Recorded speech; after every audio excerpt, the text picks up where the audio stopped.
घटना की जानकारी माननीय अखिलेश यादव जी ने कराई है कि जो घटना हुई है बारात नहीं चढ़ने दी गई, और इस पे पुलिस से कहेंगे कि उनके खिलाफ कार्रवाई हो। जो सामंतवादी ऐसी सोच आज भी रखते हैं कि किसी की बारात नहीं चढ़ी। अखिलेश यादव जी ने पीडीए कार्यक्रम को संचालित किया है, उससे निश्चय ही हमारे समाज की और संपूर्ण जनता, खासकर उत्तर प्रदेश की संपूर्ण जनता जागरूक होगी और इस भ्रष्ट, निकम्मी, किसान विरोधी और व्यापारी विरोधी सरकार का पुरजोर तरीके से विरोध करेगी।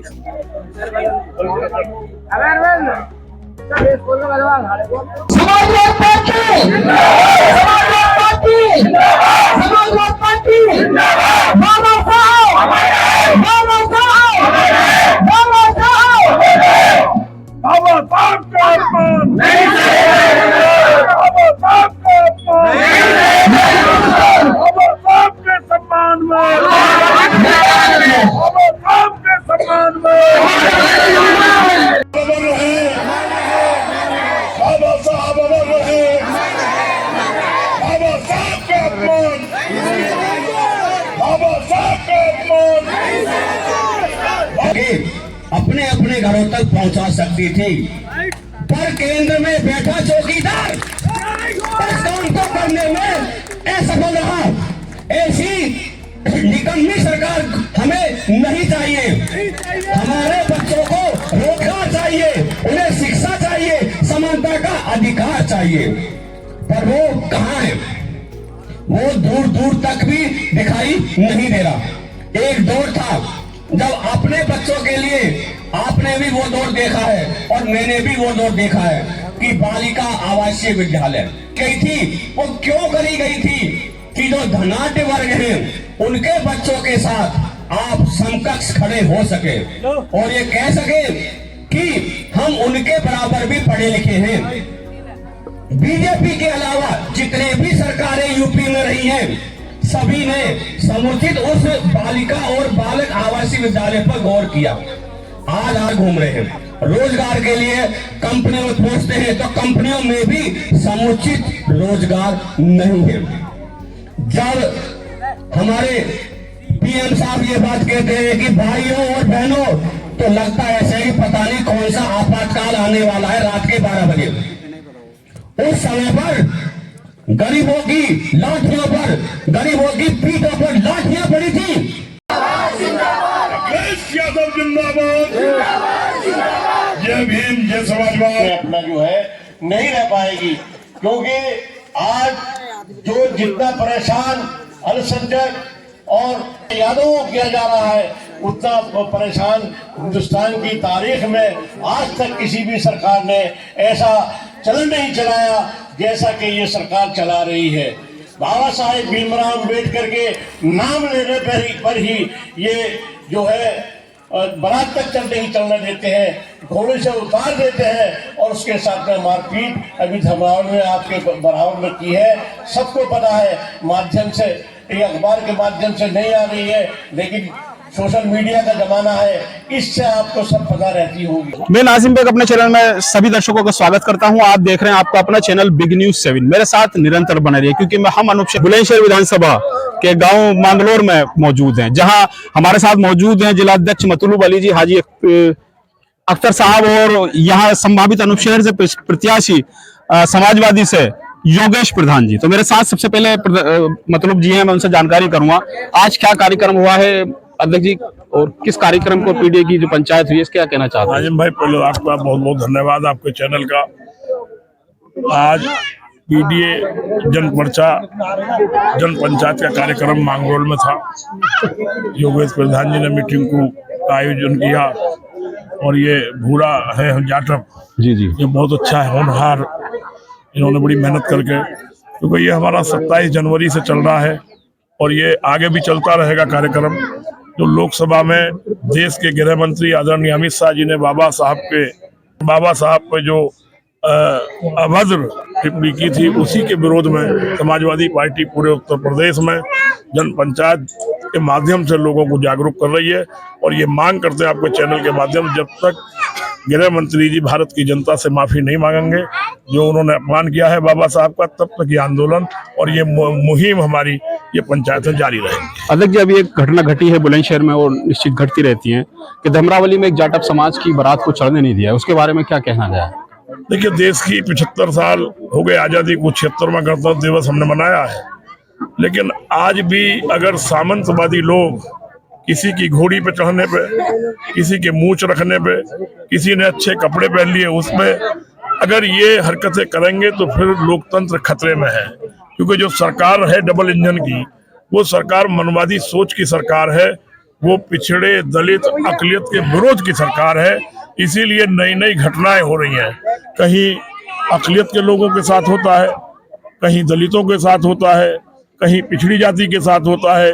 सुल्तानपुर बिलोनी गांव है, वहां बघेल समाज की महिला को इतना मारा, सामंतियों ने के निर्वस्त्र करके खेत से उठा के लेके आए और उसके इलाज की हमने व्यवस्था की। समाजवादी पार्टी गांव गई और परसों भी 26 तारीख में हमारा डेलीगेशन आ रहा है, जिसमें डॉक्टर राहुल भारती जी, योगेश वर्मा जी और हम खुद रहेंगे, महेंद्र वाल्मीकि जी रहेंगे और धमरावली जाएंगे। पूरी घटना की जानकारी माननीय अखिलेश यादव जी ने कराई है कि जो घटना हुई है बारात नहीं चढ़ने दी गई, और इस पे पुलिस से कहेंगे कि उनके खिलाफ कार्रवाई हो। जो सामंतवादी ऐसी सोच आज भी रखते हैं कि किसी की बारात नहीं चढ़ेगी।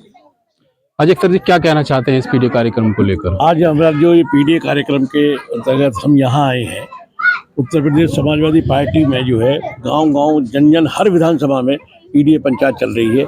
इसका मकसद समाजवादी पार्टी के हमारे राष्ट्रीय अध्यक्ष श्री अखिलेश यादव जी का मकसद ये है कि जो पीडीए हमने बनाया है, पिछड़ा, दलित, अल्पसंख्यक, इनके साथ जो डबल इंजन सरकार जाति कर रही है, इसको जन जन तक पहुंचाने के लिए समाजवादी पार्टी हर जिले में, हर विधानसभा पे ये कार्यक्रम कर रही है। योगेश जी, क्या कहना चाहते हैं? क्योंकि अनुपस्थित से संभावित प्रत्याशी की मैं देख रहा था कि जोरदार नारेबाजी हो रही थी आपके लिए।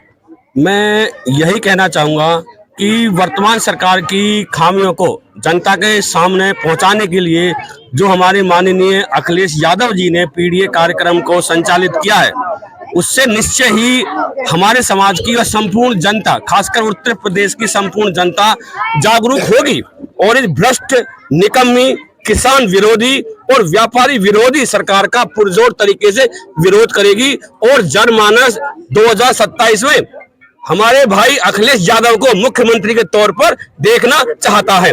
जय समाजवाद। हमारे साथ श्वेता सिंह भी हम पूछेंगे। हम देख रहे हैं कि महिला, आप समाजवादी पार्टी का कहना है कि महिला समाज पर अत्याचार बढ़ा है, क्या कहना चाहते हैं इस पर आप? जैसे हमारे अध्यक्ष जी ने बताया, ये डबल इंजन की सरकार महिला विरोधी सरकार है। महिलाओं को कोई सम्मान नहीं मिल रहा, महिलाओं का कहीं भी बलात्कार हो जाता है, कहीं भी अपमान हो जाता है, कहीं भी उसको पीटा जाता है, चौराहे पर खड़ा होकर पीटा जाता है। लेकिन भारतीय जनता पार्टी महिलाओं की विरोधी सरकार है। महिलाओं के बारे में, जो महिलाओं पर अत्याचार हो रहे हैं, आए दिन बलात्कार हो रहे हैं, उसके बारे में कोई अपनी मतलब बात नहीं रखती है कि महिलाओं के सम्मान में कोई बात रखे, महिलाओं के हक के लिए कोई बात रखे। तो ये महिला विरोधी, किसान विरोधी, युवा विरोधी और हर एक जन विरोधी सरकार है ये। और ये महिलाओं के कभी सम्मान की बात करेगी नहीं, ना ही इसने करी है।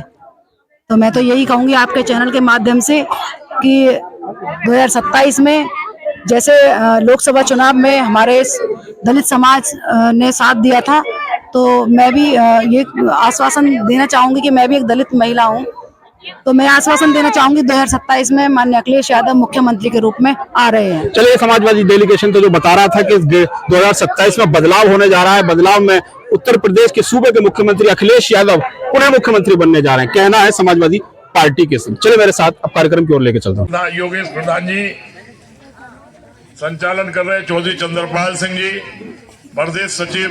प्रदेश संविधान पर चर्चा हो रही थी लोकसभा के अंदर, सारे विपक्ष के नेता, विपक्ष के सांसद संविधान पे अपनी बात रख रहे थे। वो पूरी नहीं हो सकती। सभी लोकसभा के सांसद, राज्यसभा, बाबा साहब का नाम लेके संविधान पे अपनी बात रख रहे थे। ये दस्तूर है हिंदुस्तान का कि सरकार उसके बाद जवाब देने आती है। सरकार की तरफ से जवाब देने देश के गृह मंत्री आदरणीय अमित शाह जी आए, जो 38 पेज की अपना भाषण लिख के लेकर आए थे।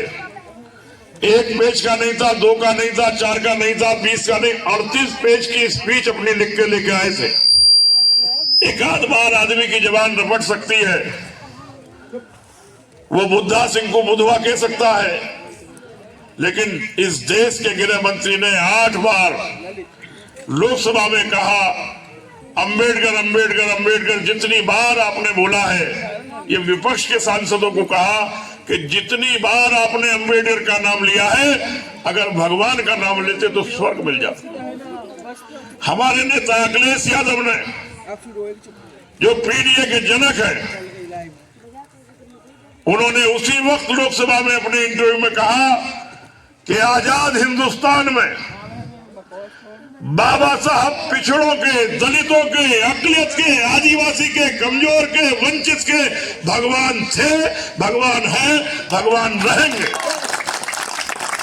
और अगले ही दिन पूरे हिंदुस्तान में जहां जहां समाजवादी पार्टी है, हमने अमित शाह के पुतले फूके, उसका विरोध किया कि जब तक अमित शाह देश की जनता से माफी नहीं मांगेंगे तब तक ये आंदोलन जारी रहेगा। आप बुद्धिजीवी लोग हैं। बाबा साहब ने सन 1949 में 26 जनवरी को, 26 नवंबर 1949 में संविधान भारत के प्रथम राष्ट्रपति बाबू राजेंद्र प्रसाद जी को सौंपा था, जो 26 जनवरी 1950 को लागू हुआ। और हम 1950 के बाद गणतंत्र दिवस मनाते हैं। पिछले महीने हमने 76वां गणतंत्र दिवस मनाया और 27 तारीख से ये पीडीए का कार्यक्रम पूरे हिंदुस्तान में गांव-गांव जाके, गली-गली, महल्ला-महल्ला, ये पीडीए के पर्चे के माध्यम से बाबा साहब के सम्मान में ये नुक्कड़ सभाएं की जा रही है। हम कहना चाहते हैं आप लोगों से, बहुत लोग आपके बीच में आए होंगे, 75 साल देश की आजादी को हो गए। क्या बाबा साहब ने एक ही समाज के लिए कहा? बाबा साहब ने जो बहुजन समाज की बात की थी, और जब बहुजन समाज की बात होती है तो वो 85% लोगों की बात होती है। उसमें पिछड़े हो, दलित हो, अकलियत के लोग हो, कमजोर हो, वंचित हो, शोषित हो, आदिवासी हो, उनके तमाम लोगों के हक और हुकूक की बात लिख दी गई। संसद बैठी है, मनुस्मृति का संविधान लागू होगा, तैयार हो गया है। तो याद रखना दोस्तों, जिस दिन ये संविधान खत्म होगा उस दिन ये देश सुरक्षित है। हमें इस संविधान की रक्षा करनी है। वो करने वाले लोग अच्छे नहीं है तो वो संविधान आपकी रक्षा नहीं कर सकते। आज जो लोग बैठे हैं दिल्ली में और लखनऊ में, ये संविधान के विरोधी हैं, ये बाबा साहब के विरोधी हैं। बाबा साहब के मिशन को आगे बढ़ाया माननीय काशीराम जी ने। 10-20 लोगों के बीच में जाके लोगों से बात करते थे और बहुजन समाज को इकट्ठा करने का काम किया। बाबा साहब के मिशन को आगे बढ़ाया डॉक्टर राम मनोहर लोहिया ने, कि राजस्थान के अंदर जोधपुर में रानी के खिलाफ मैत्रानी को टिकट दे दिया लोकसभा का। और जब मैत्रानी ने कहा डॉक्टर साहब मैं कैसे लड़ूंगी, ये तो रानी है, तो डॉक्टर साहब ने कहा कि जाइए लोगों से कहिए 2 अक्षर की रानी 4 अक्षर की मैत्रानी, इससे बड़ी हूं मैं। ये भारतीय जनता पार्टी को मुंहतोड़ जवाब देना। 2027 में विधानसभा चुनाव है। अगर आप अपने हक की लड़ाई को जारी रखना चाहती है, अपने हक की लड़ाई को हक मांगना चाहती है और अपने हक को जानना चाहती है, तो समाजवादी पार्टी को वोट दें। कंपनियों में भी कहीं नौकरियां नहीं है, वो भी चाहते हैं कि हम हाई कास्ट को नौकरी दें। कंपनी वाले, इनकी बता रही हूँ मैं आपको। तो मैं तो इतना ही कहूंगी कि जो संविधान की लड़ाई लड़ रहे हैं वो हमारे राष्ट्रीय अध्यक्ष श्री अखिलेश यादव हैं। देश में 2 विचारधारा है। एक विचारधारा है गरीब, कमजोर, लाचार, बेसहारा, बेदवान, बेकार, शोषित, वंचित, पीड़ित, दलित, पिछड़े, अल्पसंख्यक। वो विचारधारा है डॉक्टर भीमराव अंबेडकर विचारधारा। दूसरी विचारधारा है जातिवाद, ऊंच नीच, भेदभाव, छुआछूत, अत्याचार, भ्रष्टाचार, बलात्कार, ये विचारधारा है डॉक्टर हेडगेवार।